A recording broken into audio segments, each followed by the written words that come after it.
As you near the end of your open water swim and the shore gets into sight, it's time to start thinking about your exit. Yeah, you might be thinking, an exit is an exit. What could be so tricky about that? But do one well and you could shave valuable seconds off your race time. Yeah, well in this video, we're going to be talking you through how to perfect an open water swim exit.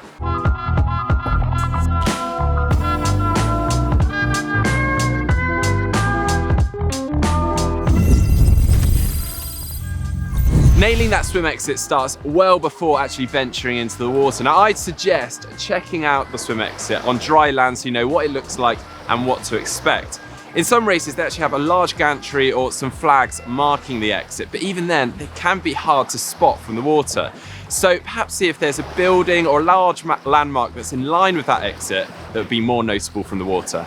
Well, now it's time to get into the water, and hopefully you'll have had a chance to do a swim course recce or at least a warm-up. And this is your opportunity to check that that landmark you've chosen does actually line up with the finished gantry. So just use it as a practice. Now, as we approach the exit of the swim, triathletes often complain of sort of a dizzy feeling and struggling to run out of the water. And that is perfectly normal. At the end of the day, you're going from a horizontal position in the water to suddenly bolt upright and trying to use some very different muscle groups. So I suggest trying to attack the last 100 meters or so of the swim, or at least trying to increase your leg kick. And that will improve the blood flow to your lower limbs and hopefully reduce that drunk feeling.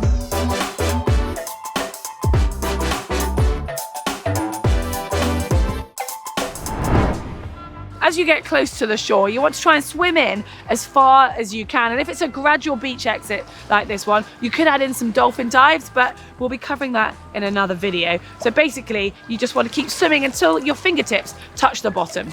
Simply place both hands down onto the ground and push up. And then you want to drive your knee nice and high and flick your feet out to the side so you don't catch your feet on the surface of the water. Now, I know it looks odd, but it really does work. And at the end of the day, you're gonna have the last laugh when you beat them all through transition. This next part is the bit that people often forget about, especially with the adrenaline of having finished a swim and seeing all the crowds. But you need to keep your hands free. So if you can't see where you're going, take your goggles off and put them on your head. Keep your hands free, find your leash, undo your wetsuit and try and pull it off over one arm with one go. If you need to use your other hand to get it over the elbow, then you've got the other arm free to remove the second arm, pull your wetsuit down to your waist, and then you can take your hat and goggles off and carry on running into transition.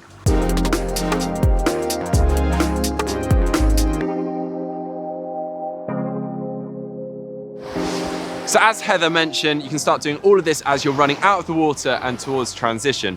In fact, removing parts of the suit sooner rather than later will be far easier because you still have a layer of water within the suit. So the further you run, the more that water seeps out, which is why the legs are always quite hard to remove when you get to T1. One of the best things of training for an open water exit is it doesn't actually require hours of hard training. If you think about it, it's free time with just a little bit of practice. Yeah, and actually practicing it with your teammates can be great fun. So when it comes to race day, it's all second nature. And another great skill for the beach entries and exits is the dolphin dive. And we've got a great video on that coming very soon. And to make sure you don't miss that video, you can click on the globe to subscribe. And to see our beach entry, open water swim entry video, you can click here. And if you want to practice your open water swimming skills and you've only got a pool access, well, there's a video to help you just here.